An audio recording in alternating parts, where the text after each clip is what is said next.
when she showed up on my ranch that Christmas Eve, wrapped in a thin blanket and shivering in the wind. The first thing she said was, "I need a shelter. Please." I remember just staring, frozen halfway between shock and confusion. I lived miles from the nearest road. Nobody ever came out here. And definitely not a stranger walking alone in the cold. But what stunned me more was what she carried, fear in her eyes, like she'd been running from something I couldn't see.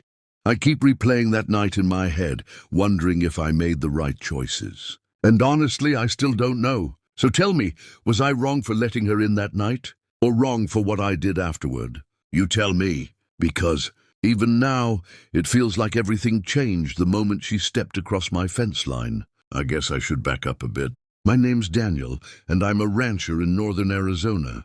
My wife passed away 3 years ago after a long illness. And since then I've lived mostly alone with my cattle, my dog, and more empty silence than a man should ever have to keep.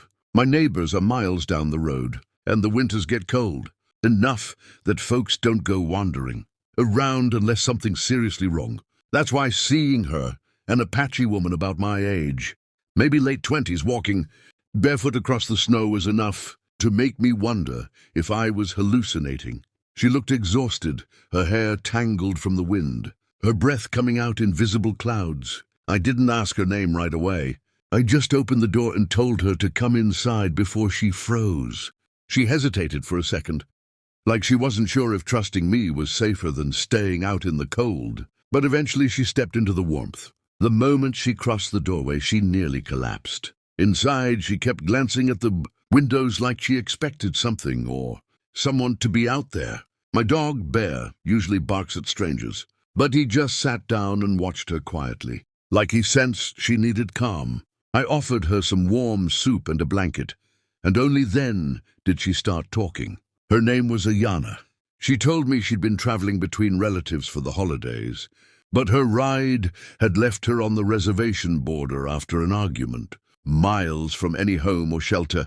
Her phone had died. The temperature was dropping. She kept saying she didn't want to be a burden, but it was clear she had nowhere else to go. I told her she wasn't imposing. Anyone stranded in those conditions deserved help. But I also felt this strange heaviness, like something more was going on that she didn't want to say yet. As the night went on, the storm outside got worse.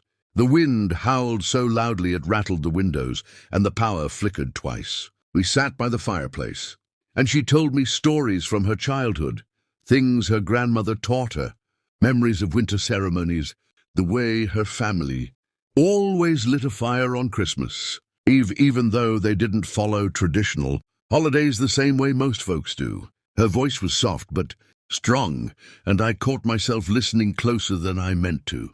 It felt like the house, empty for so long, finally had life again. But every now and then, she'd stop talking mid-sentence, listening, like she was waiting for something out in the dark. And that's when I finally asked her what she wasn't telling me. She hesitated for a long moment before admitting she hadn't just argued. With her ride, she had left because the man she was with had been drinking, shouting, getting aggressive. She didn't trust him, especially not on isolated roads. She got out, thinking she could walk to a relative's house nearby, but her sense of direction failed her in the dark. The more she talked, the more I realized how dangerous the situation could have been if she hadn't found my ranch. I felt this spark of protectiveness, the kind you don't ask for but hits you anyway. She looked at me with this mix of gratitude and fear, and all I could think was how anyone could have left her alone like that. By the time midnight came, the storm swallowed the whole ranch. No moon, no stars, no visibility. My gut told me the man she'd escaped from wasn't going to just shrug it off. And I was right, because around 1 a.m., Bear stood up stiffly and growled toward the front door. When I went to the window, I saw headlights slowly creeping down my driveway, and I swear my heart dropped. Here's where I want you, the viewer, to really picture what I was facing. A stranded young woman terrified of whoever was driving that truck. A storm that made leaving impossible. A man who might have been drunk, irrational, and furious. So that's the situation I was in, and I had to make a choice. Before I tell you what happened next, I want you to pause and comment below.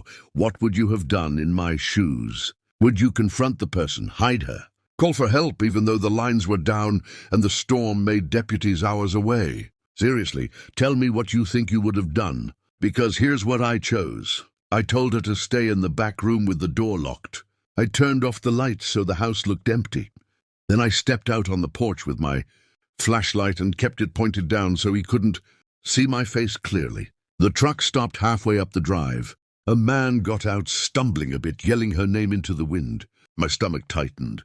He kept shouting that she ran off, that she misunderstood, that he just needed to talk. His voice had that dangerous edge, the kind that makes your instincts go cold. I didn't say much to him, just told him this was private property.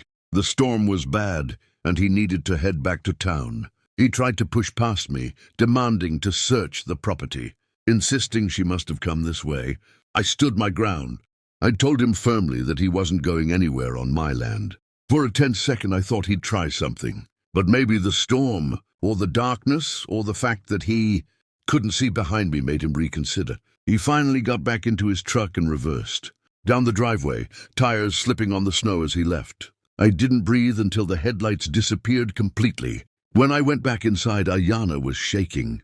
She told me she heard every word. I told her she was safe for the night. The rest of the storm passed quietly, though neither of us slept much. In the morning, once the roads were clearer, I drove her to her relatives' home myself. They were worried sick and thanked me over and over. She hugged me before she left, a quiet, grateful hug that somehow stayed with me long after she walked away. In the days that followed, I kept wondering if I should have told that man more firmly to stay away from her, or if stepping outside at all had put me at risk. But part of me feels like I did what any decent person should have done: offer shelter, protect someone vulnerable, and not let fear make the decision for me. She sent me a message later saying she was safe, staying with family and sorting things out, and honestly, that was enough. So that's my story, a Christmas Eve I'll never forget. If nothing else, it reminded me that even after years of living in solitude, life still has moments that pull you back into connection, into responsibility, into doing what's right, even when it scares you. If you were on my side in this situation, like this video, subscribe for more stories like this, and let me know your final thoughts down in the comments. Did I handle it right? Or would you have done something different? I'll see you all in the next story.